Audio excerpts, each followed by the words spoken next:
Saving saving savings. दुनिया में ऐसे बहुत से लोगों को लगता है कि पैसा बचाने से बढ़ता है, बल्कि नहीं, पैसा बचाने से नहीं बल्कि कमाने से बढ़ता है। राइट। दुनिया में ऐसे भी कुछ डेवलप कंट्रीज है जहाँ पे नेगेटिव इंटरेस्ट रेट पॉलिसी है। नॉर्मली क्या होता है कि आप अपने अकाउंट में अगर पैसा सेव करते हो तो ईयरली बेसिस पे 2 से 4% का आपको इंटरेस्ट मिलकर मिलता है। राइट। बट वही बात करूँ, कुछ ऐसी countries like Japan, Switzerland, Sweden, ऐसी कुछ ऐसी कंट्रीज है जहाँ पे पैसा अकाउंट में रखने से ईयरली बेसिस पे आपका पैसा बढ़ेगा नहीं, बल्कि डिडक्ट होगा 2 से 4%। Right. And the reason is कि वहाँ की गवर्नमेंट चाहती ही नहीं कि आप अपना पैसा अकाउंट में सेव रखो। वो चाहते हैं कि आप नए नए आइडियाज लेकर आओ, नए नए अपॉर्चुनिटीज लेकर आओ, नए नए स्टार्टअप्स में अपना पैसा डालो, अपना इन्वेस्टमेंट डालो, सो दैट एक अच्छी अपॉर्चुनिटीज क्रिएट कर सको। राइट। देश की इकोनॉमी को ग्रो कर सको, बहुत सारी चीजों पे काम कर सको। राइट। लेकिन वहीं अगर बात करें हम इंडिया की, तो यहाँ पे अपोजिट है। यहाँ पे लोगों को लगता है कि अगर फ्यूचर सिक्योर करना है, राइट, तो अपने पैसों को सेव करना बहुत इंपॉर्टेंट है। राइट। बल्कि ऐसा नहीं है।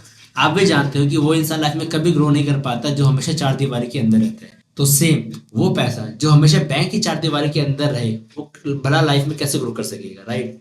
अगर जब तक आप अपने पैसों को बैंक के चार दीवारी में रखोगे तब तक आपका बैंक बैलेंस नहीं बढ़ेगा। अगर आप चाहते हो कि आपका पैसा बढ़े, आपका बैंक बैलेंस ग्रो करे, तो उसके लिए आपको अपने पैसों को बैंक से बाहर निकालकर बिजनेस में इन्वेस्ट करना पड़ेगा। राइट। अलग अलग चीजों में इन्वेस्ट करना पड़ेगा, उस पर रिस्क लेना पड़ेगा, चांस लेना पड़ेगा।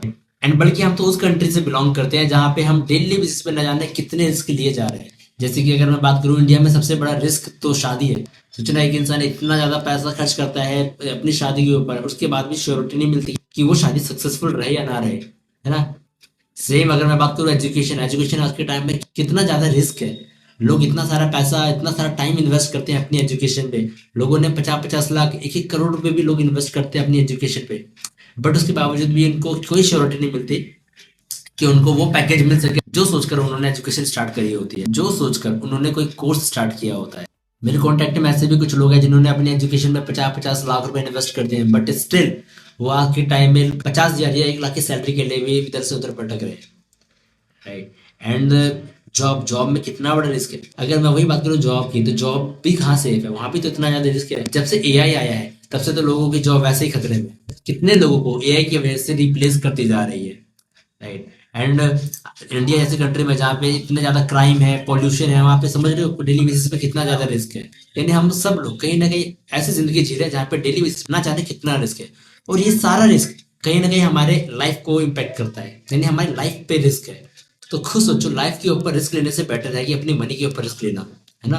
अगर आप किसी बिजनेस में, किसी स्टार्टअप पे, किसी आइडियाज पे 2 से 4 लाख रुपए का अगर आप इन्वेस्टमेंट करते हो, एक ट्राई करके देखते हो, एक चांस लेकर देखते हो, तो अगर नुकसान हुआ तो कितना हुआ, 2 से 4 लाख रुपए।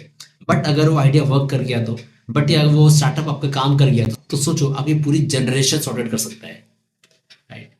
तो चॉइस इज योर कि आपको अपनी लाइफ रिस्क में डालनी है या फिर अपने पैसों को बिजनेस में इन्वेस्टमेंट करके वो रिस्क लेकर अपनी लाइफ को उस रिस्क से बाहर निकालना है।